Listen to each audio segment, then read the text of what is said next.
السلام علیکم دوستوں ذرا سوچیں، اگر کوئی آپ سے کہے سر منڈوا لو یا گنجی ہو جاؤ تو آپ کے بال گرنا رک جائیں گے، بلکہ پہلے سے بھی زیادہ گھنے نکلیں گے، تو کیا آپ یقین کر لیں گے؟ شاید کر لیں، کیونکہ حیرت کی بات یہ ہے کہ آج بھی لاکھوں لوگ یہی سمجھتے ہیں کہ جیسے ہی بال گرنا شروع ہوں فوراً سر شیو کروا لینا چاہیے تاکہ نئے موٹے اور گھنے بال اگائیں۔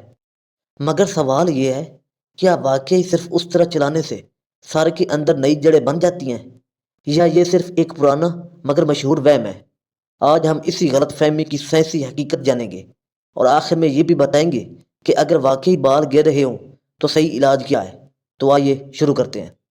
سب سے پہلے ایک بات ہمیشہ کے لیے ذہن میں بٹھا لیں کہ سر منڈوانے سے بال گرنا بند نہیں ہوتے۔ جی ہاں، یہ سن کر شاید آپ کو حیرت ہو، لیکن یہی حقیقت ہے۔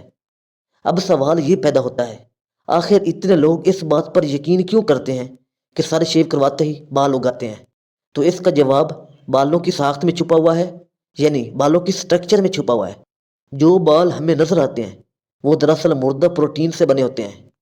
جب آپ سر شیو کرواتے ہیں تو صرف بال کا اوپر والا حصہ کٹتا ہے۔ بال کی جڑ جہاں سے نیا بال بنتا ہے جلد کے اندر اپنی جگہ محفوظ رہتی ہے۔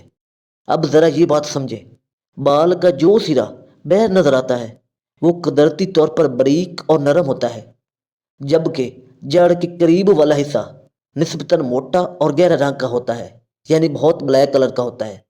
جب شیو کے بعد بال دوبارہ نکلتا ہے تو سب سے پہلے یہی موٹا حصہ باہر آتا ہے، اسی لیے بال پہلے سے زیادہ موٹے، کھردرے اور گہرے محسوس ہوتے ہیں۔ لیکن کیا واقعی وہ پہلے سے زیادہ موٹے ہو جاتے ہیں؟ تو جواب ہے نہیں، یہ موٹے نہیں ہوتے، بلکہ یہ صرف ایک ظاہری احساس کی وجہ سے موٹے محسوس ہوتے ہیں، جبکہ حقیقت میں نہ بال کی موٹائی بڑھتی ہے اور نہ ہی تعداد۔ اب ایک اور اہم سوال، اگر بال کٹوانے سے بال زیادہ نہیں ہوتے تو پھر ان کی تعداد کس چیز پر منحصر ہے؟ تو جواب ہے ہیئر فولیکل، یعنی بالوں کی جڑیں۔ دیکھیں، سر میں جتنی جڑیں موجود ہوں گی اتنے ہی بال بن سکتے ہیں، اور یہی سب سے اہم بات ہے۔ سر شیو کرنے سے نہ نئی جڑیں بنتی ہیں، نہ پرانی جڑوں کی تعداد بڑھتی ہے، اور نہ ہی وہ زیادہ طاقتور ہو جاتی ہیں۔ ایک دفعہ یہ سوچ کر دیکھیں، جب جڑیں ہی نہیں بڑھی تو بال زیادہ کیسے ہو سکتے ہیں؟ تو اب اصل سوال یہ بنتا ہے کہ اگر بال مسلسل گر رہے ہوں تو اس کی اصل وجہ کیا ہے؟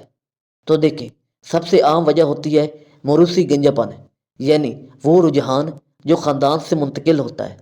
جیسے اگر دادے کا سر گنجا ہو گیا تھا تو موروثیت کی وجہ سے والد بھی گنجا ہوگا، اور پھر والد سے آپ کے اندر وہ موروثیت جائے گی اور آپ بھی گنجے ہو جائیں گے۔ اس کے علاوہ ہارمونز میں تبدیلی، جسم میں آئرن یا وٹامن ڈی کی کمی، پروٹین کی کمی، ذہنی دباؤ، بعض دوائیں، تھائرائیڈ کی بیماری یا دیگر طبی مسائل بھی بال گرنے کا سبب بن سکتے ہیں۔ اور ان تمام صورتوں میں صرف سر منڈوانا مسئلے کا حل نہیں، کیونکہ اصل وجہ اب بھی موجود ہوتی ہے۔ تو پھر اب اس کا علاج کیا ہوگا؟ دیکھیں، سب سے پہلے اصل وجہ معلوم کرنا بہت ضروری ہے۔ اگر جسم میں آئرن، وٹامن ڈی، زنک یا کسی اور غذائی جز کی کمی ہو تو ڈاکٹر کے مشورے سے اس کمی کو پورا کریں۔ اگر وجہ موروثی گنجا پن ہو، یعنی پہلے دادا گنجا ہو، پھر دادے سے والد میں، اور پھر والد سے تمہارے اندر داخل ہو، تو اس کے لیے کچھ ایسی دوائیں موجود ہیں جو بہت سے لوگوں میں بال گرنے کی رفتار کم کر سکتی ہیں، اور بعض افراد میں نئے بال اگنے میں بھی مدد دے سکتی ہیں۔ مثلاً منوکسیڈل، جو سر پر لگائی جاتی ہے، اور بعض مردوں میں ڈاکٹر کی ہدایت کے مطابق فائنسٹیرائڈ بھی استعمال کی جاتی ہے۔ اگر بال گرنے کی وجہ تھائرائیڈ، ہارمونز یا کوئی دوسری بیماری ہو تو پہلے اس بیماری کا علاج کیا جاتا ہے، یعنی صحیح علاج ہمیشہ اصل وجہ کا ہوتا ہے، نہ کہ صرف بال شیو کرنے کا۔ اب سوال یہ ہے کہ آپ کو ڈاکٹر سے کب ملنا چاہیے؟ دیکھیں، اگر روزانہ معمول سے کہیں زیادہ بال گر رہے ہوں، مانگ مسلسل چوڑی ہوتی جا رہی ہو، سر کا کوئی حصہ واضح طور پر خالی ہونے لگا ہو، یا اچانک چند ہفتوں میں بہت زیادہ بال جھڑنے لگے، تو انتظار نہ کریں، جلد اور بالوں کے ماہر ڈاکٹر سے رجوع کریں تاکہ مناسب معائنہ، ضروری ٹیسٹ اور درست علاج کیا جا سکے۔ آخر میں صرف ایک بات یاد رکھیں، سر منڈوانے سے بال وقتی طور پر موٹے محسوس ہو سکتے ہیں، لیکن اس سے نہ بالوں کی تعداد بڑھتی ہے، نہ جڑوں کی تعداد، اور نہ ہی گنج پن رکتا ہے۔ اس لیے سوشل میڈیا کی باتوں پر نہیں، بلکہ سیاسی حقیقت پر یقین کریں۔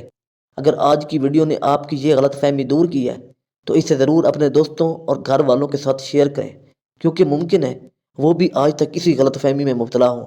اور اگر آپ سیرت سے متعلق ایسی سیاسی آسان اور مستند معلومات چاہتے ہیں تو میڈ ریویل کو لائک، شیئر اور سبسکرائب ضرور کریں، تاکہ کوئی بھی اہم طبی حقیقت آپ سے چھپی نہ رہے۔ ملتے ہیں اگلی ویڈیو میں، تب تک اللہ حافظ۔